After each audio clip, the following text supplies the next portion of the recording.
Hello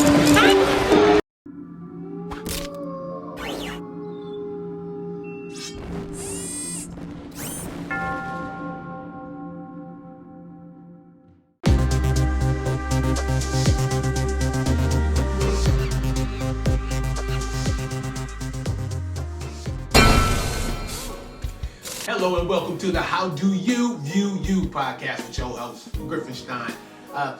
This is the podcast about, self. I should have this down by now. I don't know why I always pause when I'm doing it, but it's a self therapy type of a podcast where you can, you ask us, just take the time to pause, and ask yourself a question to see why you doing certain things that you're doing or not doing.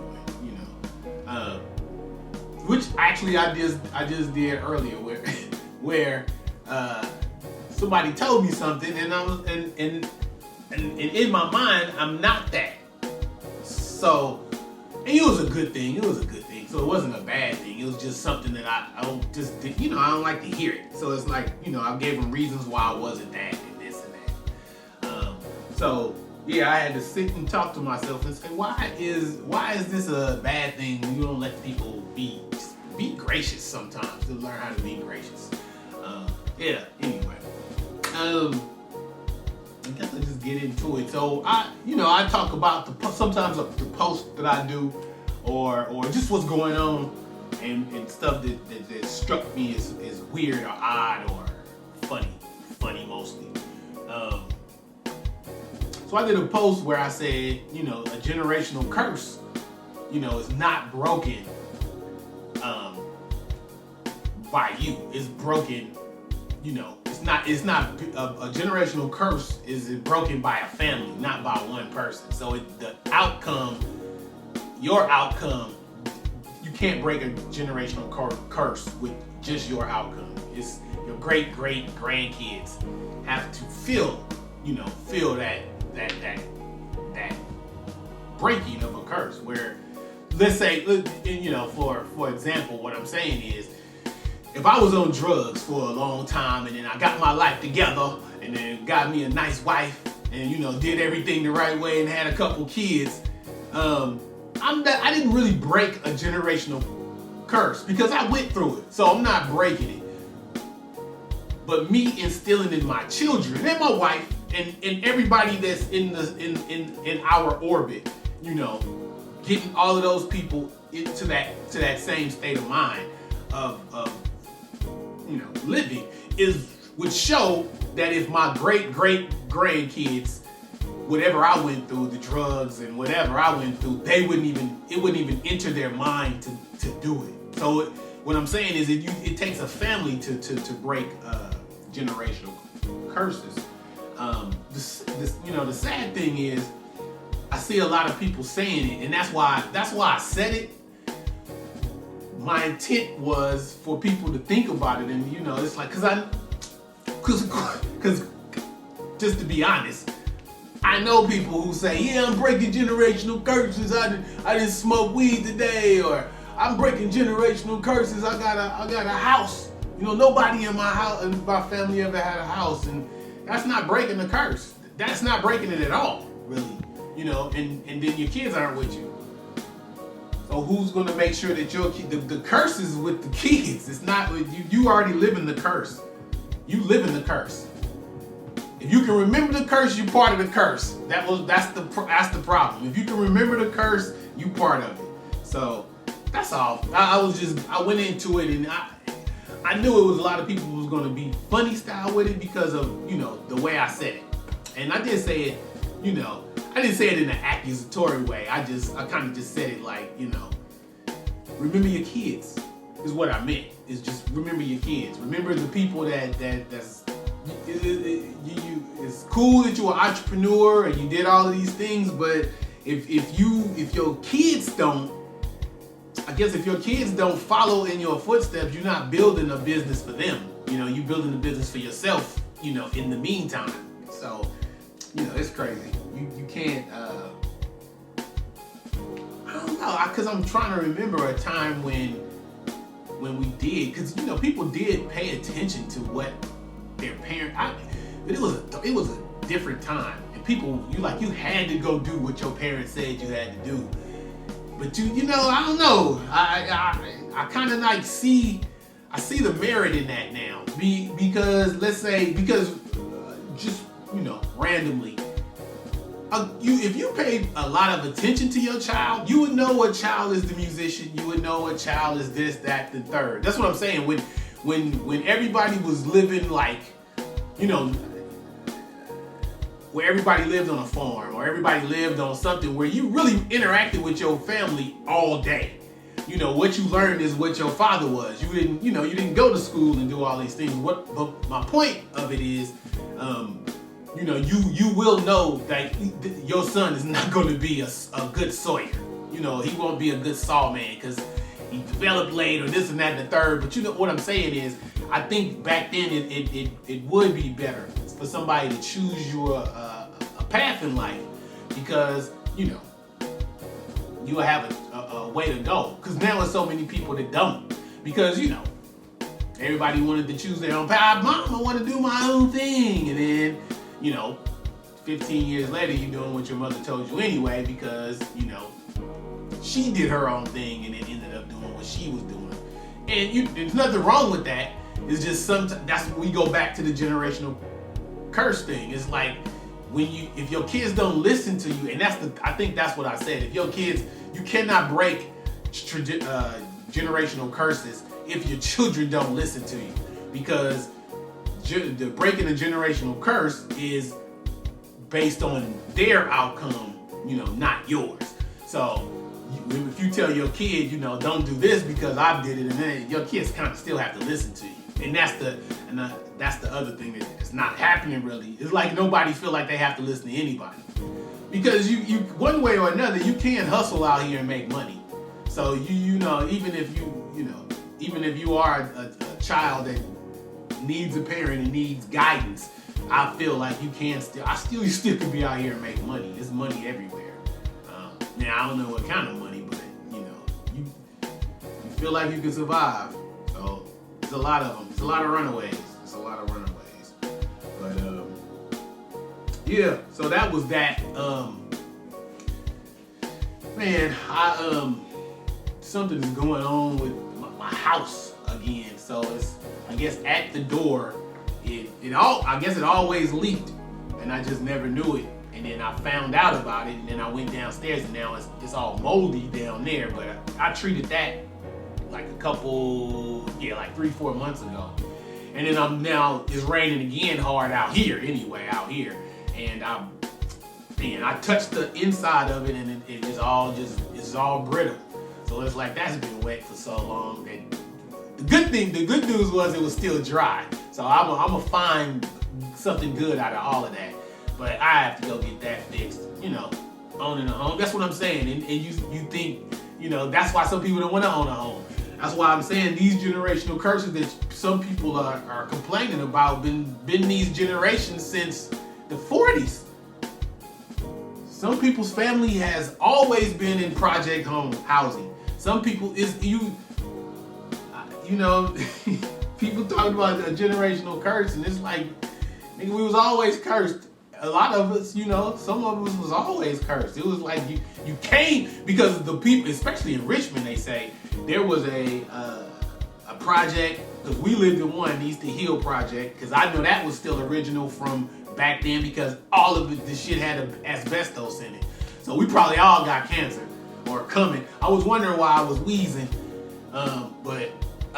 and then it was when they said it was one down there on Hoffman, and it was another one. So what I'm saying is, if you in a different locality than us, but you came here in the 40s, you could have been in those projects, then moved to the Easter Hill projects or to the North projects. People that have generations in the projects. So that's another thing, is defining what a generational curse is. And I mean, if we go all the way back, it's got to be either the farms, but again, some of us were slaves, or Africa, which some of us say they ain't from Africa, they from here. So either way, it's tribe life. Either way, it's tribe life. If it was here or if it was there, it's tribe life. Where the community.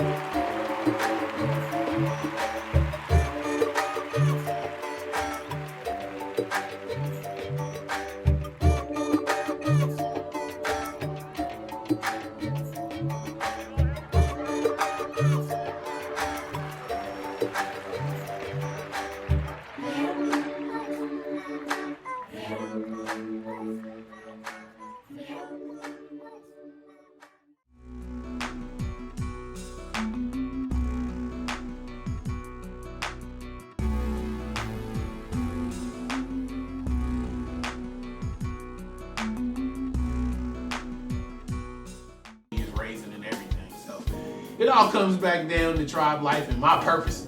So it's a funny thing, but it's a that's how I try to make it, where everything comes back to what I was the original thought. And that's what I would tell most people to try to do. If you can remember what your purpose is, not even a purpose, because I don't want people to be running around like I gotta find something to be. I think not purpose, but a happy spot, a place where you happy, you are. And let me define happy. If you can get up, do what you want to do every day without worrying about money or anything, and you're not hurting anybody, and you ain't got to worry about somebody trying to hurt you, that's my definition of happy. That's my definition of happy. So if I could wake up happy every day, but my purpose is to do all of these things to get there. But that's what I'm saying. My purpose, that's my happiness, would be to where I can get up, do what I wanted to do, because it would still be something like this, but it'll be way different. I wouldn't be working for nobody, and it would be more fellowship, and I'd be out more. But when is money never an object? When is money never an object? And people say it, even the people that say it don't mean it. They just say it because it sounds good. It does sound good though. Money is no object, bitch. Go on, give it to me. But anyway, so yeah, that's about it. I'm trying to get these videos shot and other stuff, and I'm starting to. I wanted to send a congratulations to the Black Parent Resource with Juanita, Zaylon, and Sincere from Melanated Harmony. They put together a sipping light. I think it's because it was like they was making candles, and I didn't, I didn't want to mess up the vibe of it, because a lot of people have a problem with a lot of stuff, and I know it's not me that they have a problem with. But if somebody is somewhere and I look very, whatever I look like, I just didn't want to mess up their, they women kick it night.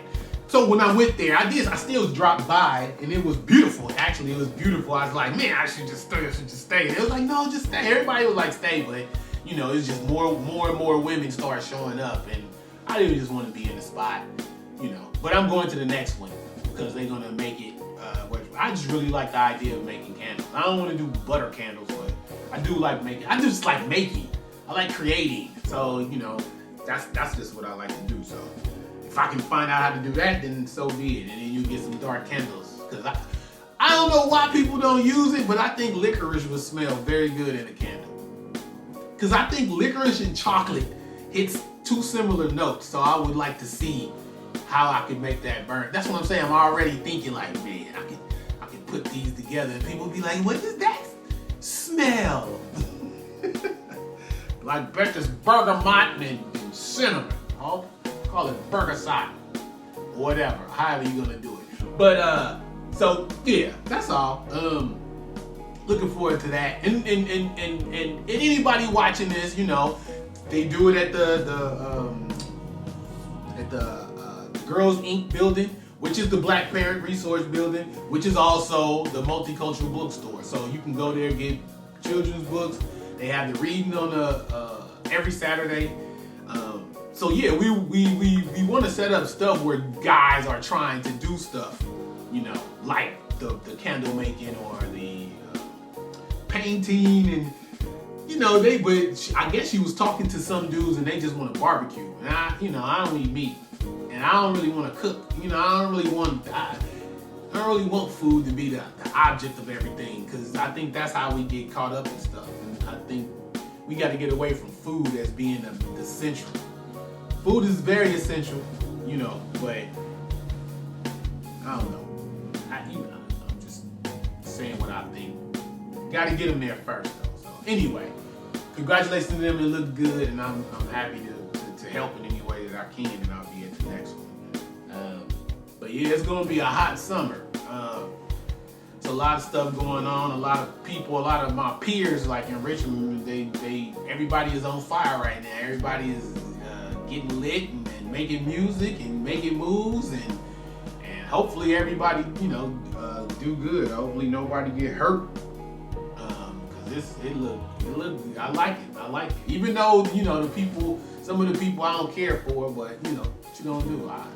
I think it's a good thing for this many people to be, creating in Richmond, just in Richmond. So I want to see more of it, especially dudes my age, because it's a lot of people that I wanted to see, continue to rap and make music and make different kinds of music. But everybody separates for different reasons and different things. So we do what we do. I like to see it. I wish I could. I really wish I could do more with people, but everybody got all of these rules. They got all of these rules. Like, oh my God, it's just so stupid. It's just I don't know. They just got all of these rules. Like nah, I ain't gonna do no songs that talk about women. That's degrading. But they'll kill a nigga on the same song. Or a nigga say, oh no, you killing nigga. Nah, man, you better talk about these bitches. It's just like you got morals in one spot and then none in the other. And then you ask them what's their favorite movie, and they tell you Scarface. Oh, you mean where he raped the bitch and he was selling dope? Alright. Who am I to judge? So, everybody got so many rules. And that's why I say, when I say I'm dark, I am all of that. I'm everything. I could be the kindest person in the world, and I could be your worst nightmare. I mean, and it's at my disposal, just like every other person in the world. And to deny that is silly. It's silly. How you're a revolutionary and don't carry a weapon. So stop. Anyway, my point is, I'm happy for everybody in Richmond making music and really making music, though. Like it's. I wish they wasn't talking about like some older dudes, my age and older, talking about these niggas. I wish they wouldn't talk about the young people, because who are they gonna go to if you talking about it? If you saying they need to talk to us about this, but who gonna walk up to you? They men just like you men, so they ain't finna come up to you and talk to you if they already think you don't care for them. Would you? Did you? When the dudes that was talking about Easy B and Busy B and Crush Groove 5 told you, nigga, y'all not b-boying, y'all doing something else. You didn't listen to them, so because they was talking bad about you. What I'm saying is, don't expect to talk bad about people and then wonder why nobody fuck with you. So if you sitting there talking bad about anybody, people watching. I watch. I'm like, this nigga say he love everybody. I guess except young niggas who do rap music and don't pull their pants. He hate them. Like, why would you hate anybody? Anyway, so yeah, my point. I'll be losing my point, but it's all good. Anyway, I appreciate everybody that tunes in. I know I'm all over the place, but this is self-therapy, my way. It's what we do. I appreciate questions. I appreciate anything. This is what we do. 11 projections, and I'm trying to be an artist. And the revelation is coming soon, April. I'm hoping. I haven't even wrote it yet. I'm gonna go ahead and tell you the truth. Today is February something. I don't even know. I already put it on March. I already put my calendar on March. So, yeah, I haven't even wrote it. And it got to come out in April. So, this is gonna be something. But I'm getting better at that. Like, I'm already hearing music. So, I feel like I already got it wrote. I ain't finna pull no Lil Wayne or nothing. Not quickly. But I think that comes. I don't know if people know that, but I think that comes. I think if you do 1,000 songs, I think that shit comes to you. If you write 1,000, I think if you write songs 1,000, if you wrote 1,000 verses, I think you can do that. I think it just becomes part of you. Because people think it's an amazing thing, but I see it can come. I see it's coming. Like, one day I talked in rhyme without even, trying. See, I talked in rhyme when I'm not even trying. I got this. It just comes in. And what I would tell people, anybody that, sometimes when I listen to beats, that's what I do. I hear it, and I'm scatting a little bit. I'm ski batting a little bit. So I be, and then you just go back and put words in it. So you'll come up with a phrase, and then you put words in it, and then I just play the beat until I come up with a song that's worth doing. But, I don't know what a hit is. I know what I like. And T-Pain said this, and it made sense because I was saying it.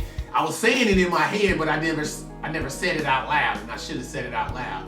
Because as soon as he said it, I just zoned in on it. He said, nigga, if you like it, talking about music, if you like it, at least 10,000 other people like it. You just gotta go find them 10,000 people. So, this is what I'm doing. I'm trying to find 10,000 people.